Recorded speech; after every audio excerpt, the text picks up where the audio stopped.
বেগুন ভাজির অনেক অনেক রেসিপি কিন্তু অনেক আমার বন্ধু বান্ধব আত্মীয় স্বজন আপুরা ভাইয়ারা সবাই দেখাইছেন, কিন্তু এরকম একটা রেসিপি কিন্তু কেউ এখনও দেখাননি। আমি নিজে হঠাৎ করে এরকম একটা প্ল্যান আসলো, তো এভাবে বেগুন ভাজিটা করে আমি মাশাল্লাহ এত এত এত এত মজা লাগছে যে বেগুন ভাজির অন্যরকম একদম ইউনিক একটা রেসিপি।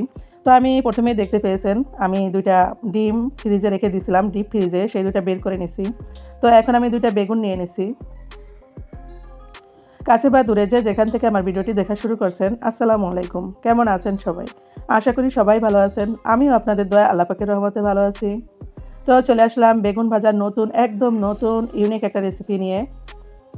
তো দেখতেই পাচ্ছেন আমি বেগুন দুটো সুন্দর করে কেটে নিতেছি, একদম মাঝখানে ফাঁকা করে নিতেছি।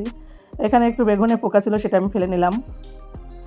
সুন্দরভাবে আমি একদম ভালোভাবে মাঝখানটা ফাঁকা করে নিব, যাতে ডিমটা ভালোভাবে এখানে দেওয়া যায়।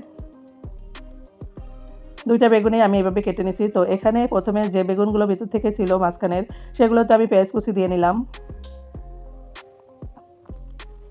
যারাই আমার ভিডিওটি দেখা শুরু করেছেন এখন একটা লাইক দেন, প্লিজ একটা লাইক দিয়ে আমার ভিডিওটি ফুল ওয়াচ করে গঠনমূলক একটা কমেন্ট করে যাবেন। তো আমি লবণ দিয়ে নিলাম বেগুনগুলোতে। আলাদা একটা বাটিতে আমি লবণ, মরিচের গুঁড়ো, ধনিয়ার গুঁড়ো, এগুলো সব কিছু দিয়ে, হলুদের গুঁড়ো, এগুলো দিয়ে আমি মেখে নিব। আমি একটু গরম মশলার গুঁড়ো দিয়ে নিলাম। একটু আদা রসুন পেস্ট দিয়ে আমি এটাকে নেড়ে চেড়ে নিব সুন্দরভাবে।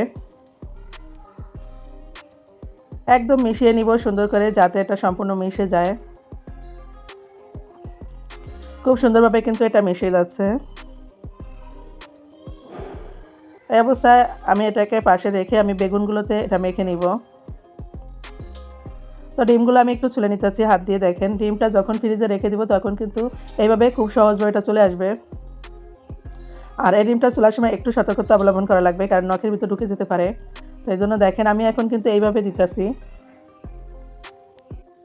এরপরে ডিমের খোসাগুলো আমি ডিম থেকে সুন্দরভাবে একদম সরিয়ে নিতেছি, খুব সাবধানে, যাতে ডিমটা গলে না যায়। আমি এখন বেগুনগুলোতে মশলা মাখিয়ে নিব। খুব সুন্দরভাবে ভিতরে একদম বেগুনের মশলাগুলো মাখিয়ে আমি ডিমটা দিয়ে নিলাম। 2টা বেগুন একইভাবে মেখে নিতে হবে সুন্দরভাবে। এটাতেও আমি কিন্তু ডিমটা দিয়ে নিতেছি। আমি মাঝখানে একটু কেটে নিব। মাঝখানে কেটে নিয়ে আমি চলে আসবো চুলাতে।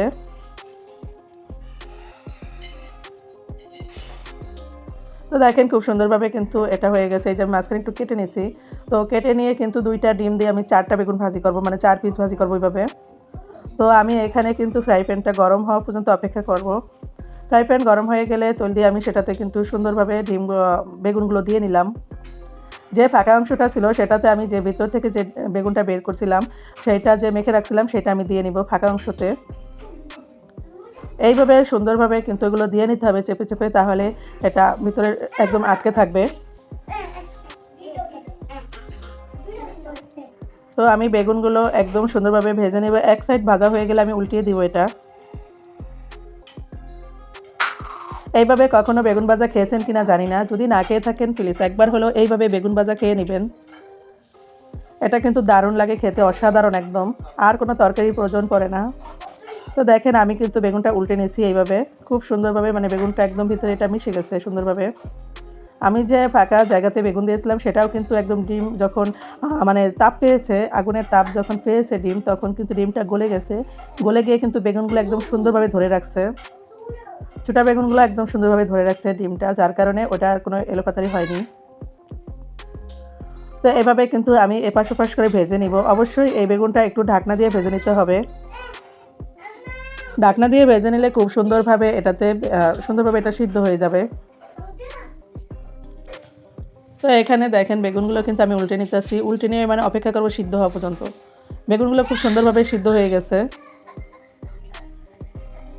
আমি একটু ঢাকনা দিয়ে আরও 1 মিনিট অপেক্ষা করব।